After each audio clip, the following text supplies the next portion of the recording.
যদি হয় রবিবার কিংবা ছুটির দিন আর হয় সিটি অফ জয় মানে কলকাতা, তাহলে কোথাও না গিয়ে হয় কি করে? তাই আজ পহলা মে, আজকে ছুটির দিনে আমাদের গন্তব্য ছিল কালীঘাটের কালী মন্দির। এটি 51 শক্তিপীঠের মধ্যে একটি। মনে করা হয় এই কালীঘাটের নাম থেকে এসেছে কলিকাতা শব্দটি। তার বিভিন্ন অপভ্রংশের ফলে আজ বর্তমানের নাম দ্য সিটি অফ জয় বা কলকাতা। তো গল্পের শুরুটা আবার শুরু থেকেই না হলে শুরু করছি। শুভ সকাল বন্ধুরা, আর আজ পহলা মে, অনেকদিন পর শুরু করছি আজকের নতুন একটা ব্লগ। আর তাই সবাই মিলে আজকে যাচ্ছি আমরা কালীঘাট। আর এখন বাজে প্রায় 10টা, 10:30 কাছাকাছি। আমাদের যাওয়ার কথা ছিল 5টায়, তো যাওয়া হয়নি। তো কারণটাও তোমাদেরকে বলছি। আর এটা এখন নতুন রুম, কে কে আছে তোমাদের দেখাই একবার। দাঁড়াও, এই সুজন, রিয়ন ওরা যাচ্ছে, ওরা একবারে ওখান থেকে বাড়ি যাবে। আদক নিচে দাঁড়িয়ে আছে, অমিতাভ এখানে সাইড, আর এই যে হিতেশ আমার সাথে আগে যে থাকতো ও এখানে শুয়ে আছে, তো থাক। আর এখানটায় রান্নাঘর, আর এ পাশটা বাথরুম আছে। চলো এসে তোমাদের সব ডিটেলসে বলছি, এখন আপাতত বেরিয়ে যাই। ওকে চলো তাহলে বেরাই। সব তাড়াহুড়ো করছে আর আমাকে নিয়ে যাওয়ার দিকে বলছে, চলো বেরাই।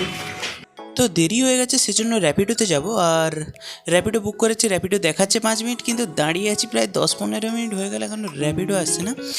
তো আসো, আমাদের দেরি হয়ে গেছে বলে তাই র্যাপিডোতেই যাচ্ছি, নাহলে হয়তো আমরা বাসেই যেতাম। আমরা বুক করেছি চিংড়িঘাটা থেকে কালীঘাট, আর যারা এমনি আসবেন তাদের জন্য রইল রোড ম্যাপ। তো যেতে যেতে বলি এবার, আপনারা আসলে কে কোথা থেকে কেমন করে আসবেন। আপনারা যদি হাওড়া থেকে আসেন, হাওড়া থেকে তাহলে এসপ্ল্যানেড আন্ডার ওয়াটার মেট্রো ধরে চলে আসুন, বা বাস ধরে এসপ্ল্যানেড চলে আসুন। ওখান থেকে মেট্রো ধরে কালীঘাট মেট্রো নেমুন। ওখান থেকে 5 মিনিট হেঁটেই আপনি তাহলে কালীঘাট মন্দির পৌঁছতে পারবেন। দ্বিতীয়ত, যদি আপনি আসেন শিয়ালদা থেকে, ওখান থেকে শিয়ালদা কোর্টের কাছ পর্যন্ত হেঁটে এসে বাস ধরবেন রাসবিহারী বা হাজরা যাওয়ার গাড়ি। বাস ধরে কালীঘাট মন্দিরে সামনে নামাবে, ওখান থেকে 5 মিনিট হাঁটলেই পৌঁছে যাবেন আপনি। আমাদের গাড়ি কিন্তু রাসবিহারী গড়িয়াহাটের ওপাশ দিয়ে যায়নি, আমাদের গাড়ি গিয়েছে ময়দানের কাছ হয়ে আলিপুরদুয়ার ঢোকার রাস্তাটা দিয়ে ওখানে। আর এই ঢোকার মুখটা একটু সামান্য জ্যাম হয়, তো এখান দিয়ে একটু রাস্তা, তো পৌঁছে গিয়েছি প্রায়। আর ওপাশ থেকে আসলে মেট্রো থেকে স্কাইওয়াক, যেটা সামান্য আর সামনেই পড়বে, কাছে হবে। তো ফাইনালি এখন পৌঁছে গেছি, আর ওপাশটায় স্কাই ওয়াকটা আছে, হেঁটে যাই এখন। আপাতত আমি আসি না, এরে এসেছি আগে। ওরা বলছে এখানটা, পান্ডা এক্ষুনি বলছে যে ওপাশটায় চলে যাও, ওপাশে লাইন হবে না, এপাশে লাইন হবে। তো পুজো দেবো, একটু লাইনে দিয়েই পুজো দেওয়া ভালো, বেকার তাড়াহুড়ো করে আগে ভাগে গিয়ে কোনো লাভ নেই। তো পান্ডা টান্ডা অনেকেই বলছে যে ওপাশে চলে যাও, লাইন হবে না, কিন্তু টাকা নেবে জানি, বাট আমরা টাকা দিয়ে করবো না, আমরা লাইন দিয়ে পুজো দেবো। দেরি হোক হবে, তো কোনো অসুবিধা নেই, যাই চলুন আমরা। ওকে, এটা হলো মায়ের প্রধান মন্দির, আর এই পাশটা হলো স্কাইওয়াক। আর স্কাইওয়াকের ওপাশেই নেমে গেলে বাস রাস্তা আর মেট্রো দুটোই একসাথে পাওয়া যাবে। তো এসেছি পুজো দেবো, তো পাহাড় ধুবো আর প্রসাদ টসাদ নেবো। চলো দেখা যাক কি হয় আপাতত। এখানটায় পুরো পরপর পুজোর যে ডালি ফালি নেওয়া যায় তার দোকান। আমরা এখানটায় একটা দোকানে ডালি নিয়েছি, আর এখান থেকে পুজো দিয়ে সবাই বেরোচ্ছি, আর ওখানটা দিয়ে আমরা ঢুকেছি। আর আমরা ওপাশে দাঁড়াবো লাইনে, ব্যাগ ট্যাগ নিয়ে দাঁড়াবো, কোনো অসুবিধা নেই। বললো ব্যাগ নিয়ে দাঁড়ানো যাবে। দক্ষিণেশ্বরে এমন ব্যাগ নিয়ে ঢুকতে দেয় না, ব্যাগ রেখে দেয়, কিন্তু কালীঘাটে এমন নিয়ম নেই। কিন্তু রোদে এখন প্রচণ্ড তাপ, আর এখন বাজছে কটা আমি দেখতে পাচ্ছি না, 11টা 11:30 কাছে। চলো দাঁড়াই। এটা হচ্ছে মন্দিরের পেছন দিকটা, এসছি একবার। চারদিকে শুধু দোকান আর দোকান, ভিড় আর ভিড়। আচ্ছা, এখান থেকে আসার জন্য তো এত রোদের তাপ, আর দাঁড়ানো যাচ্ছে না, দুজন দুজন করে দাঁড়াচ্ছি আপাতত। একটুখানি একজন ছায়, দুজন আবার আসছে। তো একটা জলের বোতল কিনেছি, আবার দাঁড়াই লাইনে, আপাতত জলটা কিনে নিয়ে যাই। ওখানে সুজন এগিয়ে গেছে অনেকটাই, তো সে লাইনে অনেকটাই ভিড় ছিল, তো অন্য জায়গায় একটা এসেছি, দেখাচ্ছি দাম। সেখানে গেটে করে দুজনকে দাঁড় করে রেখে সেপাশ থেকে আমরা দুজন খুঁজে এসেছিলাম কোথায় লাইন আছে। এখানটা দেখলাম লাইন তাড়াতাড়ি যাচ্ছে, আবার সেই পিছন দিক ছেড়ে দিয়ে 2 নম্বর গেট ছেড়ে দিয়ে 1 নম্বর দিকে যদি আসো কখনো এইরকমভাবে চলে আসবে পিছনের দিকে, অনেক তাড়াতাড়ি পাশটা হয়ে যাচ্ছে। আর সবাই গিয়ে সামনে ঢুকে যায়, সেই জন্য হয়নি। নিনজা ঠিক করে সামনে চলে এসেছি পুরো আগে, মানে 1-1.5 ঘন্টা আগে পুজো হয়ে যাবে। প্রথম থেকে এসে দাঁড়ালে হয়তো এতক্ষণে হয়ে যেত, তোরা খেয়াল করে নিয়ে এসে একবার দেখে এলে ভালো হতো। আর পুরো 2.5-3 ঘন্টার উপর কন্টিনিউ লাইনে দাঁড়িয়ে থাকার পর কাছাকাছি গেটের সামনে আসছি, সেটা তোমার দেখাচ্ছি একবার। দাঁড়াতে কতক্ষণ লাইনে সবাই মিলে দাঁড়িয়ে আছি রোদে। প্রথমে সেপাশের গেট ছিলাম, পরে লাইন স্কিপ করে দরজা নম্বর একে এলাম 1 থেকে, আর 2 নম্বরে বিশাল লাইন ছিল। তো সবাই যে ঘুরে ঘুরে আসে, কেন এখানে আসলাম বল? রোদ্রে ছিল আর গরমটা। আর লাস্ট ফাইনালি ভেতরে ঢুকতে পেরেছি প্রায় 3.5-4 ঘন্টা। চলো ভেতরে যাই। এখন ভেতরেও অনেক লাইন, জিগজ্যাগের মতো যাচ্ছে, কখন পৌঁছবো কোনো ঠিক নেই, কি হয় এখন সারাদিন। তো এই পাশে আছে রাধা মাধব জিউ, দেখা যাচ্ছে কিনা বলতে পারছি, ওই ওই দেখা গেল রাধা মাধব আছে। আর এই পাশটায় আছে মহাদেব, এই যে এই পাশটায়, আর পাশটায় আছে বলি। আর ওই পাশে মেন মানে যেখানে কালীঘাটে কালীমা আছে সেখানটায়, ও পাশটায় আমরা যাবো ওই সাইডের দিকে। তো চলুন যাওয়া যাক। এখন কতক্ষণ এই যে লাইন দিয়ে অনেকটাই ভিড় ভেতরে হয়ে গেছিলো, দাদা ওই জায়গাটার কাছে অনেক চেষ্টা করে বন্ধ করেছে। তো প্রায় হতে চললো, আর প্রায় ঢোকার কাছাকাছি এসে গেছি অনেকক্ষণ প্রতীক্ষার পরে। যাই হোক, দুটো দিয়ে বন্ধ হয়ে যাওয়ার একটা পরিকল্পনা ভয় ছিল, যদি বন্ধ হয়ে যায় তো আজকে আর হলো না, চলে যেত, কারণ আবার সেই 5টা অতক্ষণ দাঁড়ানোর সময়, তাই এটা হলো না, তাই আমরা করছি।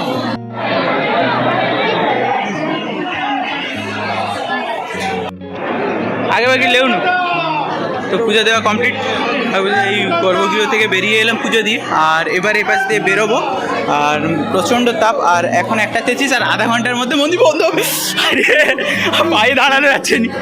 আর এইগুলো সব হচ্ছে এটি আছে ঝর্ণা, খুব সুন্দর জায়গা। তো আপাতত বেরিয়ে যাই, এখন আর ভেতরে থাকা যাবে না, 2টোর সময় মন্দির বন্ধ করে দেবে আর কি। পুরো হাঁটতে হাঁটতে দুদিকে এত পুজোর ডালি টালি, আর হচ্ছে মানে এমন ভিড় দেখে মনে হচ্ছিল সেই বিহারে যখন রাজারাপ্পা মন্দিরে গেছিলাম ঠিক সেই রকম টাইপের একটু লাগছিল, যে সাইডে শুধু ঝর্ণা আর খাদরা টাইপের থাকলেই পুরো 16 গলা পূর্ণ, না হলে বাদ বাকি এরকম কিছু না কিছু সমস্যা। চলো সব কিছু দেখা শেষ, স্কাই ওয়াক ধরবো, দুপুরবেলা খাবো দাবো, বেরিয়ে যাবো এরপরে। চলো দেখা যাক কি হয়। এই দেখো স্কাই ওয়াক, মানে দক্ষিণেশ্বরে যেমন মিডিলে এইরকম রো বরাবর দুদিকে দোকান, দু সাইড দিয়ে যাওয়া আসা, কিন্তু কালীঘাটটা তো এখন দেখছি ফাঁকা, পরে হয়তো এরা বসিয়ে দেবে। আর এই লাইনটা বললো পুরো মেট্রো স্টেশনের কাজ পর্যন্ত, তো যে ভালো হলো, মেট্রো স্টেশন চলে যাবো, ধর্মতলা গিয়ে খাওয়া দাওয়া করে রুমে ফিরবো, এরকম ভেবেছি।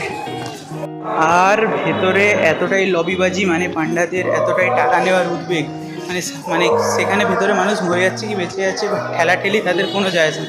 500 টাকা, 1000 টাকা, 2000 টাকা এরকম দাও, তাহলে সব হবে, এরকম টাইপের। চলো যাই দেখি এখন।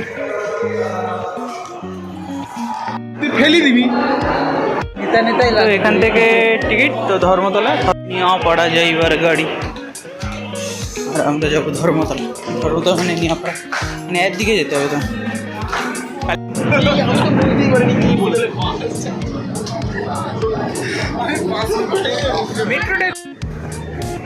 তো মেট্রো সুবাদে 15-20 মিনিট, 10 মিনিট 15 মিনিটের মধ্যে কালীঘাট থেকে পুরো এসপ্ল্যানেড পৌঁছেছি 10 মিনিটের মধ্যে। মেট্রো থেকে সবেমাত্র বেরিয়ে উঠে স্লিপে এলাম, আর বাসে আসলে এটাই আধা ঘন্টা 45 মিনিটের ওপর লাগিয়ে দিত, বা 45 মিনিট আর কম বেশি দেখাচ্ছি তোমাদের।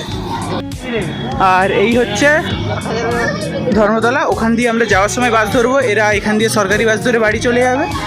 আর আমি আর আদকি যাচ্ছি আপাতত, আর এতবেলা আপাতত ভাতটা খাই, না হলে সকাল থেকে সারাদিন খাওয়া হয়নি এখনও, প্রায় 2:14 আনতে, তো এখনও অনেকটাই বাকি আছে। চলো সাত খেয়েছি অনেক।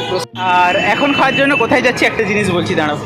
ধর্মতলা থেকে গলি ধরে হেঁটে যাচ্ছি, সেই খাওয়ার গলি বা প্রাচীন যাকে বলা হয় বাঙালির ভোজন রসিক খাওয়ার জায়গা, সেই ডেকার্স লেনে ওখানে খাওয়া দাওয়া করবো, তারপরে যাব। খাওয়ার অ্যাভেলেবেল, আর খাওয়ার সস্তার মধ্যে সবথেকে বেস্ট পাওয়া যায় এই ডেকার্স লেন। গুগল বা ইউটিউবে সার্চ করলে পেয়ে যাবে অনেক ব্লগ। আর যাওয়ার সময় এই বাম দিকে পড়বে, এই দিকটা হচ্ছে মেট্রো কার সেট, সেই পুরনো মেট্রো মিউজিয়াম আছে, আগে একবার এসেছিলাম এখানে খেতে, এসে বাম দিকে মেট্রো। আর সামনে চলে গেলে ওপাশটায় পড়বে ময়দান, মানে হচ্ছে আমাদের ক্রিকেট মোহামেডান স্পোর্টিং ক্লাবের মাঠ, আর হচ্ছে ইডেন গার্ডেনের মাঠ। সামনে চলে গেলে ওই সামনে যে তোরণটা দেখা যাচ্ছে ওটা দিয়ে ওপাশটায় চলে গেলে, আর ওই তোরণটার ওই সাইড দিয়ে গেলে ভিক্টোরিয়া মেমোরিয়াল ওই সাইডটার দিকে পড়বে। আর হাওড়া মেট্রো সে পাশে ছিল, সব কিছুই দেখিয়ে দিলাম। চলো যাওয়া যাক, খাই, আর কথা বলার এনার্জি নেই, খেতেই হবে। দেখো দুদিকে শুধুই খাবারের দোকান, এখন এখানে বইয়ের দোকান আছে, আগে যখন এসতাম প্রচুর খাওয়ার দোকান। আর এই হচ্ছে জেমস কিকির সরণি বা ডেকার্স লেন যাকে বলা হয়। আর খাওয়ার হাব হচ্ছে এই, চলো, শুধু দুদিকে শুধুই খাওয়ার দোকান, হোটেল হোটেল। কিন্তু আমরা ঢুকে যাবো সামনের একটা দোকানে, ওপাশে সেই অরুণদার দোকান, চিত্তদার দোকান, সবারই দোকান আছে, তো ওপাশটায় যাবো না এখন। খাওয়া দাওয়া কমপ্লিট, ওরা চলে যাচ্ছে, যে সুজন রিয়ন ওরা চলে যাচ্ছে, ওদিকে বাস ধরে যাবে। আর এ বাসে আমি আর আদাও ভাই যাচ্ছি রুমের দিকে, বাস ফাস ফেলে চলে যাবো। খাওয়াটা বেশি হয়ে গেছে। কলকাতায় দুপুরের রোদটা পুরো আলাদাই, পুরো মানে মাথা গরম করে দেয়, প্রচণ্ড রোদ দুপুরবেলা। আর এই সামনে গাড়িগুলো যাচ্ছে, সামনে সিদ্ধা বিল্ডিং এই সোজাই যাবো আমরা। আশা করছি এখনও সময় লাগবে আধা ঘন্টার মতো, এখনও বাইরে প্রায় 3টে সাড়ে 3টের দিকে রুমে ঢুকবো, 3টে 10-15 দিকে, দেখা যাক কী হয়।